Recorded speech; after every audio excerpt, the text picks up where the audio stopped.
The water was rising fast. Jiho's hands were shaking as he stared at the two cars, both halfway submerged in the dark river below the collapsed bridge. His pregnant wife Sable was in one. His best friend Kendra was in the other. The rain poured down like bullets. Emergency sirens wailed in the distance, but they weren't close enough. Sable's voice cracked through the broken window of her sedan. "The baby, please." "Jiho, I can't swim." Kendra screamed from the SUV, her door jammed shut, water pouring in faster. He had seconds, maybe less. His body moved before his mind could catch up. He dove into the black water. But he didn't swim toward his wife. Yeah, you heard that right. And what happened after that choice? It didn't just break his marriage, it broke him in ways he never saw coming.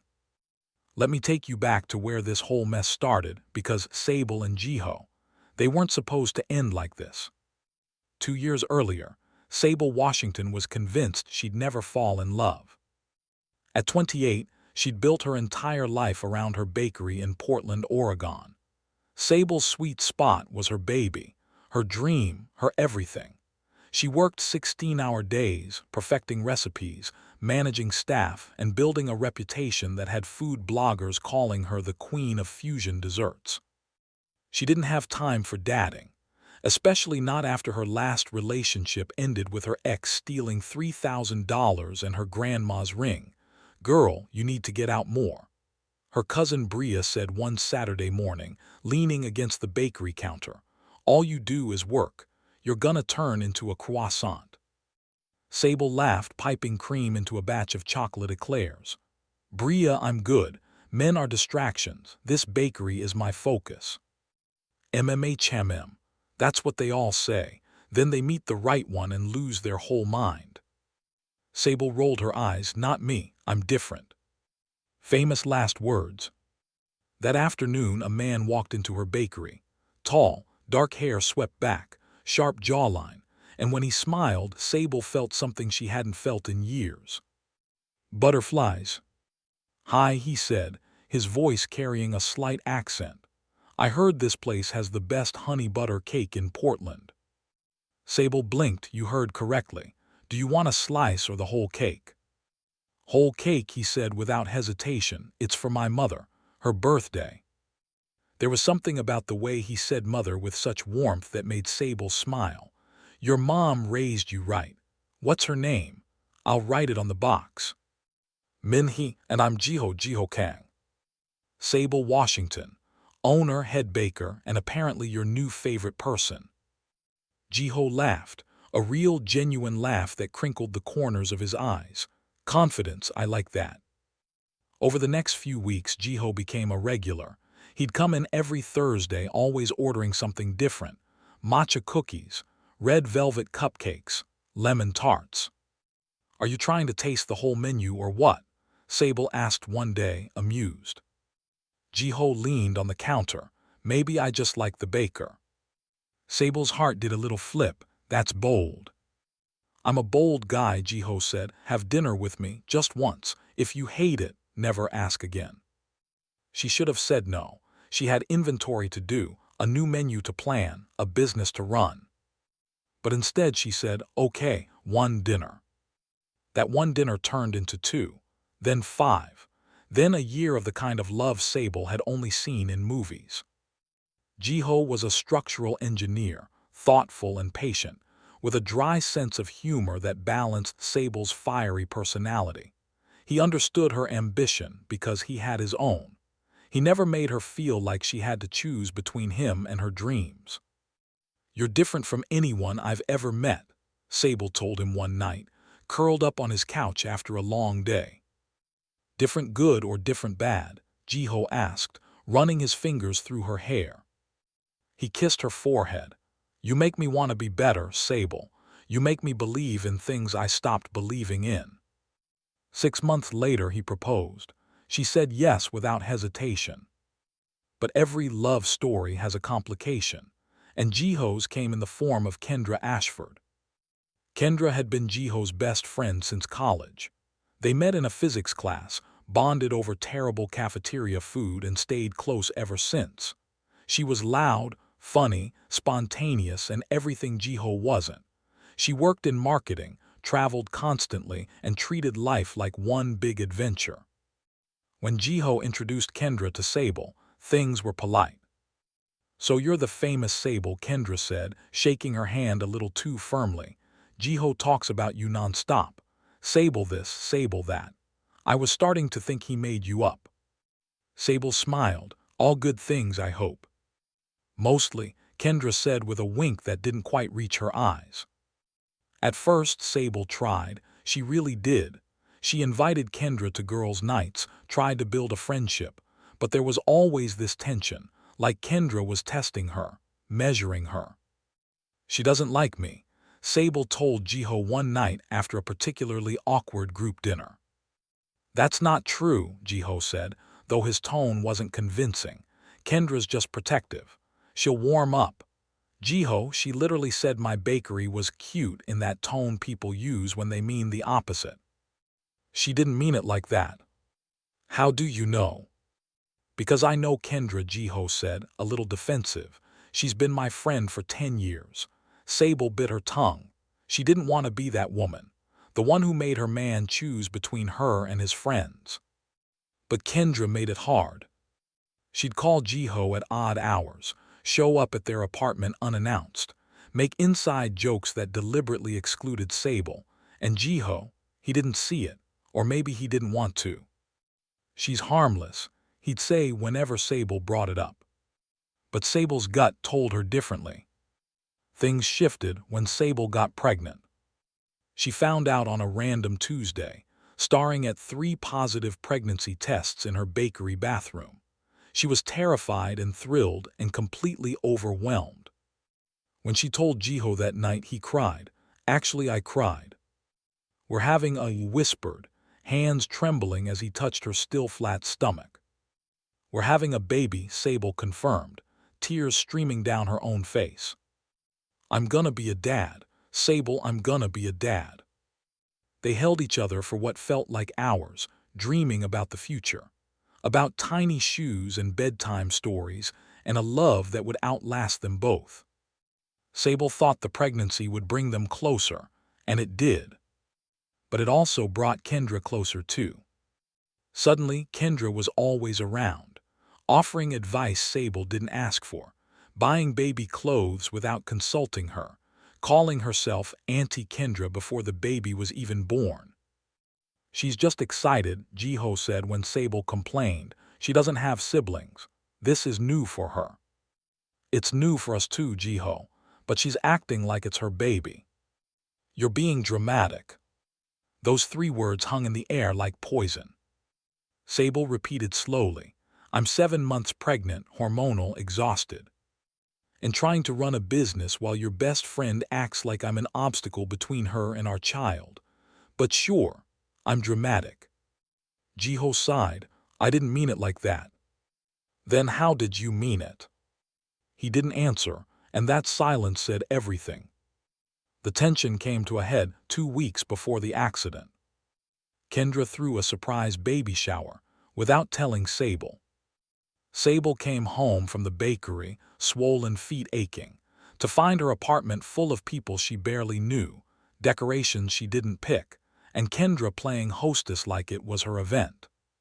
"Surprise!" everyone yelled. Sable wanted to scream. Instead, she smiled, thanked everyone, played the gracious mom-to-be. But when the last guest left, she turned to Jiho. "How could you let her do this?" "She was trying to do something nice," Jiho said, already defensive. "Nice would have been asking me first. Nice would have been considering that I might want a say in my own baby shower." "Why are you always attacking Kendra?" "I'm not attacking her. I'm asking you to set boundaries. She's my best friend, Sable. And I'm your wife, carrying your child. When are you gonna start acting like that matters more?" Jiho's face went cold. "That's not fair." "None of this is fair," Sable said, voice breaking. "I feel like I'm competing for my own husband, and I'm losing." She went to bed alone that night. Jiho slept on the couch. They barely spoke for days. The night of the accident, Sable had a doctor's appointment, routine checkup. Jiho promised he'd meet her there. He didn't show. Sable sat in that waiting room, watching other couples hold hands and coo over ultrasound images, and felt completely alone. When she called him, it went to voicemail. She drove home in the rain, tears mixing with the water on her windshield. She was tired, so tired of fighting, of feeling second place, of wondering if she'd made a mistake. Her phone buzzed, a text from Jiho: sorry, emergency with Kendra, on my way. Of course it was Kendra. Sable's hands gripped the steering wheel. She didn't see the truck run the red light, didn't see the bridge railing collapse. She just felt the impact, felt the car spin, felt the sickening drop as she went over the edge. Everything went black for a second, then cold. Water was everywhere, pouring through the cracked window. Her door wouldn't open, the seatbelt was jammed. Help, she screamed into the rain. Somebody help me. That's when she saw Jiho's car pull up, saw him jump out, saw him look at her car. Then she saw Kendra's SUV, half submerged 20 feet away. And she knew, in that moment before he even moved, she knew. Jiho, Sable screamed, the baby, please. Jiho, I can't swim. Kendra's voice rang out, panicked and desperate. Time seemed to slow down. Jiho stood there frozen, eyes darting between the two cars. His wife, his best friend. Sable saw the exact moment he made his choice. He dove into the water, toward Kendra's SUV. Sable watched her husband swim away from her, away from their baby. The water was in her chest now, rising fast. Jiho whispered, but her voice was gone. She was going to die. She and her baby were going to die while her husband saved another woman. The water reached her neck. She tilted her head back, gasping for air. Then she heard the sirens, saw the flashing lights. A firefighter appeared at her window, breaking the glass, cutting her seatbelt. I got you, ma'am, I got you. He pulled her out just as the car sank completely. On the shore, Sable collapsed, coughing up river water, clutching her stomach. My baby, she sobbed. Is my baby okay? The paramedic pressed a stethoscope to her belly. After what felt like an eternity, he nodded, strong heartbeat. But we need to get you to the hospital. Now. As they loaded her into the ambulance, Sable saw Jiho. He was on the shore, Kendra wrapped in a blanket beside him. Their eyes met. In that moment, something inside Sable died. Something that no apology, no explanation could ever bring back. Sable spent 3 days in the hospital. The baby was fine, she was fine, physically at least. Emotionally, she was shattered.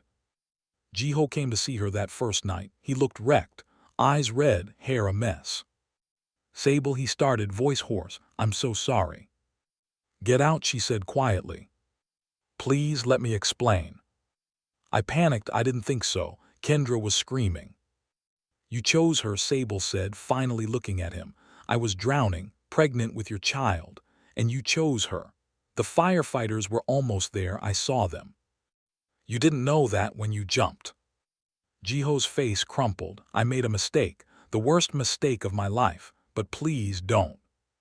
Don't what? Don't leave you. Don't you face consequences. You left me to die, Jiho. I didn't mean. But you did. The silence was deafening. I love you, Jiho whispered. I love you so much. Not enough, Sable said, turning her face away, not more than her. When Sable was discharged, she didn't go home. She went to her cousin Bria's place. Stay as long as you need, Bria said, hugging her carefully. That man is an idiot, a whole entire idiot. Sable couldn't even cry anymore. She was numb. Jiho called 47 times that first day. She blocked his number. He showed up at Bria's door. Bria sent him away. He sent flowers, letters, apologies written on napkins, envelopes, restaurant receipts, anything he could find. Sable burned them all. Maybe you should talk to him, Bria suggested gently after a week, just to get closure. Sable laughed bitterly. He showed me exactly who I am. What more is there to say? But that night, alone in the guest room, Sable couldn't sleep. She kept replaying that moment. The choice. The way he didn't even hesitate. Was she not enough? Was their baby not enough? What did Kendra have that she didn't? Jiho wasn't doing any better. He stopped going to work, stopped eating, stopped everything. You need to snap out of this, his mother Min-hee said in Korean, her tone sharp. You made a terrible choice. Now you fix it. She won't talk to me, Oma, Jiho said, head in his hands. She won't even look at me. Good, you don't deserve her forgiveness. But that baby deserves a father who fights. His mother was right. She was always right. But every time Jiho closed his eyes, he saw Sable's face in that car. Saw the betrayal, the heartbreak. Why did he swim toward Kendra? He'd replayed it 1,000 times. Kendra's scream. Her fear of water, she'd nearly drowned as a kid, he knew that. His instincts just took over. But instincts didn't excuse abandoning his wife. I ruined everything, he told Kendra when she came to check on him. Kendra shifted uncomfortably. Jiho, you saved my life. I destroyed my marriage. Sable will forgive you. Eventually. No, Jiho said, voice hollow. She won't, and I don't blame her. Kendra left soon after. And for the first time, Jiho felt a flicker of something unfamiliar when he looked at his best friend. Sable was 8 months pregnant when the divorce papers came. Not from her, from Jiho. She stared at them in shock. He's divorcing me. Bria read over her shoulder. It says here he's giving you everything. The apartment, full custody, child support. That's way more than required. He's not fighting anything. Sable should have felt relieved, victorious even. Instead, she felt hollow. He's giving up, she whispered. Isn't that what you wanted? Was it? Sable didn't know anymore. That night, for the first time since the accident, she unblocked Jiho's number. She didn't call, just unblocked it. At 2 a.m. her phone rang. It was him. Her finger hovered over the answer button. She let it ring. But the voicemail he left, she listened to it 5 times. Sable, I know you don't want to hear from me. I know I'm the last person who deserves your time. But I need you to know something. I'm not divorcing you because I stopped loving you. I'm divorcing you because I love you too much to keep hurting you. You deserve better than what I gave you. You deserve a man who chooses you first, every time, without thinking. And I failed. I failed you and our baby, and I have to live with that forever. But you don't have to live with me, so I'm setting you free. I'll be the best father I can be from a distance. I'll support you both. But I won't trap you in a marriage with someone who broke your trust. I'm sorry, Sable. I'm so sorry. His voice cracked at the end. Sable sat in the dark, hand on her belly, and finally let herself cry. Sable showed up at Kendra's office 3 days later. Kendra looked shocked. Sable, what are you? Did you know, Sable asked, walking in and closing the door. Know what? That he had feelings for you. Kendra's face went pale. What? No, Jiho doesn't. Don't lie to me. Not now, I need the truth. Kendra sank into her chair. For a long moment she said nothing. Then he doesn't have feelings for me. Not like that. Then why did he choose you? Because I screamed louder, Kendra said quietly. Because I've always been the one who needed saving. And Jiho, he's a fixer. He can't help himself. That's not an answer.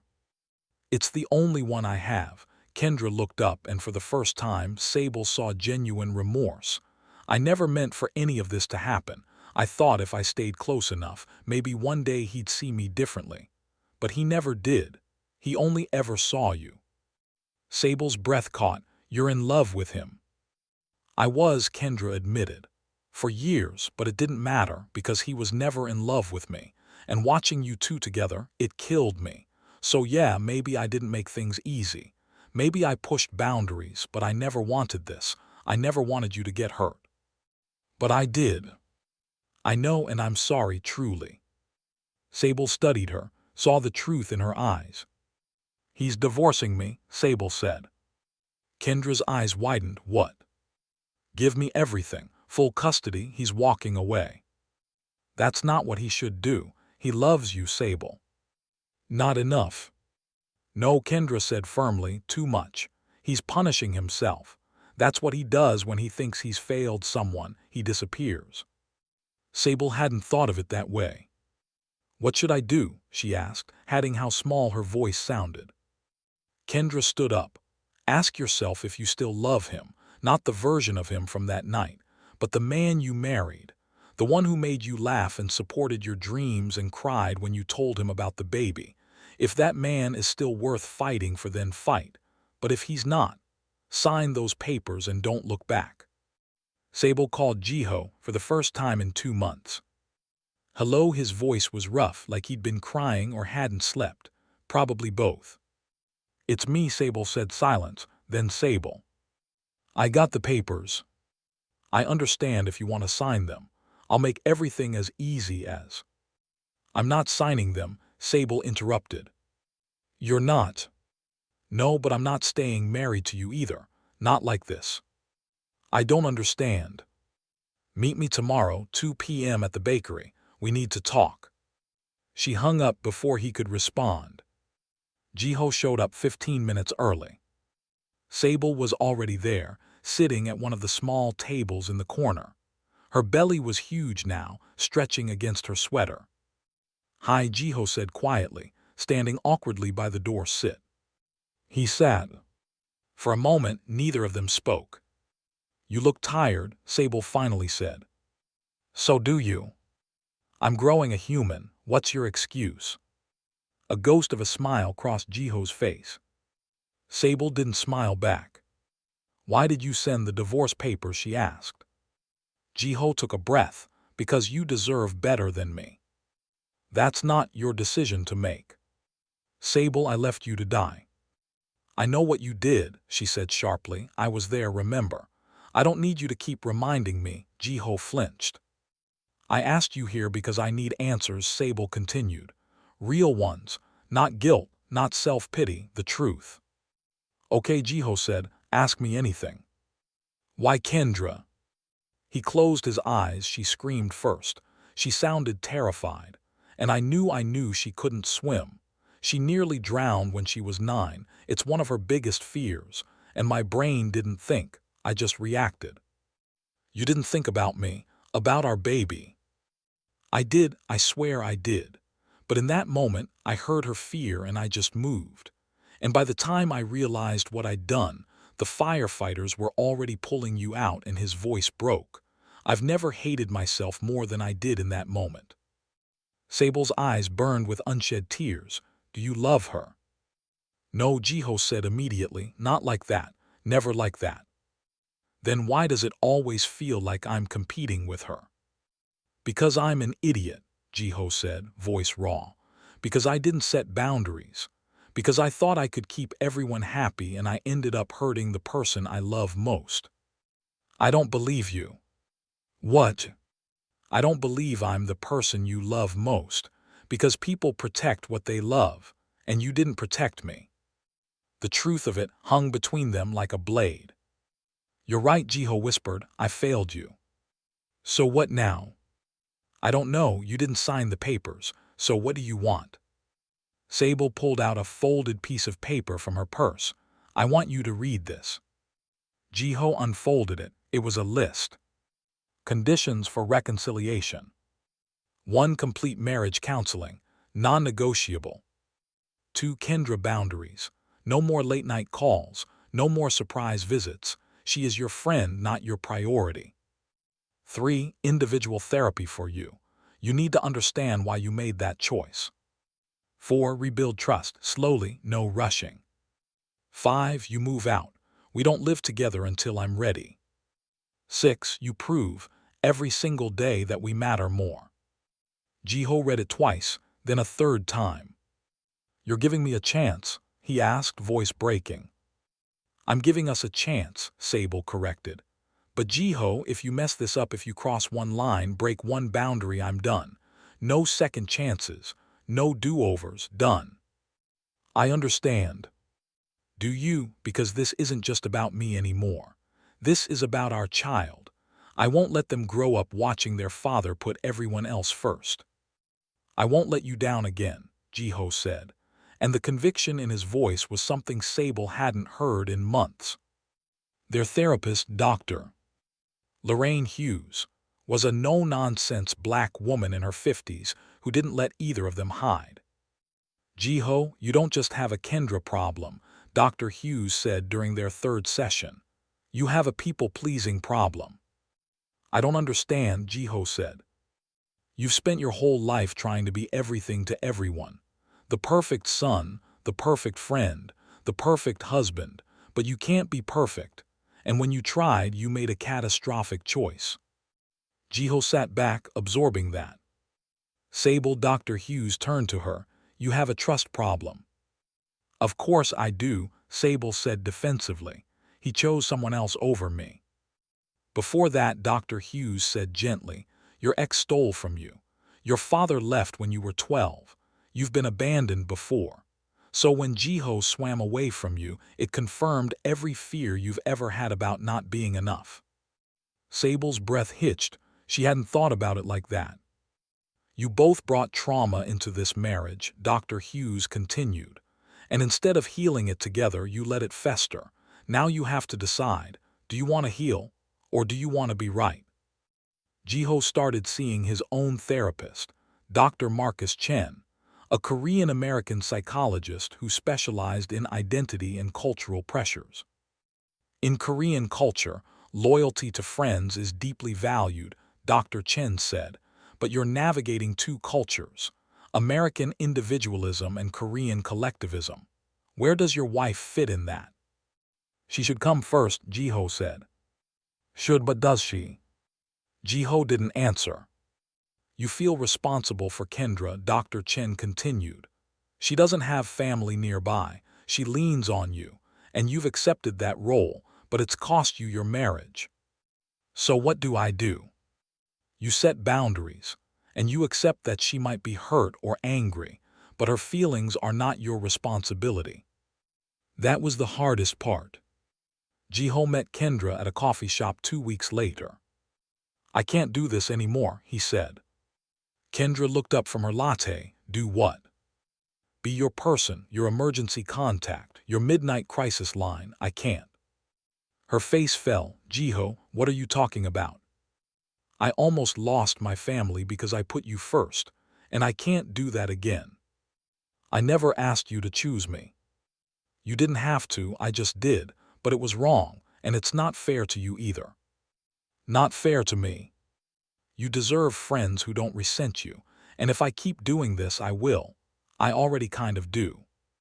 Kendra looked like she'd been slapped. Wow, okay. I'm not cutting you off, Jiho said quickly, but things have to change. No more late-night calls unless it's life or death. No more just showing up. And you need to respect my marriage. I always respected your marriage. No, Jiho said gently, you didn't, and I let you. Tears welled in Kendra's eyes. I don't know how to be your friend like this. Then maybe we need space, until you do. Kendra left without another word. Jiho sat there feeling like he'd just cut off a limb, but also lighter. Sable went into labor on a rainy Thursday, 3 weeks before her due date. Bria rushed her to the hospital, calling Jiho on the way. She's in labor, Bria shouted into the phone. I'm on my way, Jiho said, and Bria heard the terror in his voice. He made it just in time. Sable was in the delivery room, gripping the bed rails, breathing through contractions. Can I come in? Jiho asked from the doorway. Sable looked at him, saw the fear, the hope. Yeah, she said, get in here. He rushed to her side, taking her hand. I'm scared, she admitted. Me too, Jiho said, but you've got this. You're the strongest person I know. 8 hours later, their daughter was born. Tiny, perfect, with a head full of dark curls and Sable's nose.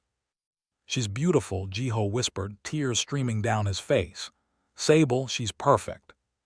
What should we name her? Sable asked, exhausted but glowing. They'd argued about names for months, never agreed. Amara, Jiho said softly, it means grace, eternal, because she's our second chance.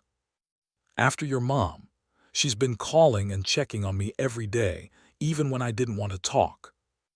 Jiho's heart felt like it might burst. You're incredible. Don't make me regret this, Sable said, but there was no anger in it, just exhaustion. Parenthood was chaos. Sleepless nights, endless diapers. Sable's bakery staff basically ran the place while she figured out how to keep a tiny human alive. Jiho moved into an apartment 10 minutes away. He came over every day, helped with night feedings, changed diapers, did laundry. He didn't push, didn't ask when he could come home. He just showed up. She smiled at me today, Jiho said one evening, rocking Amara to sleep. That was gas, Sable said, amused. It was not gas, it was a smile. She loves me. She tolerates you. I'll take it. Moments like that, small, ordinary, perfect, started to stitch them back together. 6 months after Amara was born, Sable got a call. It was Kendra. I know I'm probably the last person you want to hear from, Kendra said, but I wanted to apologize, really apologize, not for the accident, but for everything before. I was selfish and jealous, and I made your life harder because I couldn't deal with my own feelings. Sable was silent. You don't have to forgive me, Kendra continued, but I needed you to know. Jiho is the best man I've ever known, and he loves you more than I've ever seen anyone love another person. Don't give up on him. Why are you telling me this? Sable asked. Because I'm moving to New York. New job, fresh start. And before I go, I want to clean up my messes. I hope it's a good fresh start, Sable said quietly. Me too. After they hung up, Sable sat with Amara in her arms. Your daddy messed up, she whispered to the baby. But he's trying really hard to fix it. What do you think? Should we let him come home? Amara cooked. Yeah, Sable smiled. I think so too. Sable invited Jiho over for dinner that Friday. He showed up with flowers, daisies, her favorite. You remembered, she said. I remember everything, Jiho replied. Over spaghetti and garlic bread they talked, really talked. I've been thinking, Sable said, about us. Jiho's fork stopped midair. Yeah. You've kept every promise. Therapy, boundaries, showing up, being present. I meant every word. I know, I think I'm ready. Ready for what? For you to come home. Jiho's eyes went wide. Sable, are you sure? No, she said honestly. I'm terrified, but I love you. I never stopped. And Amara deserves to have her father in the house. We deserve to be a family. Jiho stood up, walked around the table, and dropped to his knees in front of her. I will spend the rest of my life proving you made the right choice, he said, voice shaking. I will choose you first, every single time, I swear. You better, Sable said, tears rolling down her cheeks, because I'm not doing this again. He kissed her then, soft and desperate and full of promises. 1 year later, Sable and Jiho renewed their vows. Not a big wedding, just close family and friends. Amara as their flower girl, toddling down the aisle with petals. Jiho's vows made everyone cry. Sable, Washington Kang, you gave me something I didn't deserve. Grace, you taught me that love isn't about being perfect. It's about choosing each other even when it's hard, especially when it's hard. I will choose you every day, in every moment. You and Amara are my world. Sable's vows were simpler. Jiho Kang, you broke my heart, but you also fought like hell to put it back together. You showed me that people can change, that mistakes don't define us. How we fix them does. I choose you. Again, always. They kissed as husband and wife for the second time. And this time, it felt like forever. Thanks for watching. Please like, comment, and subscribe to my channel for more stories.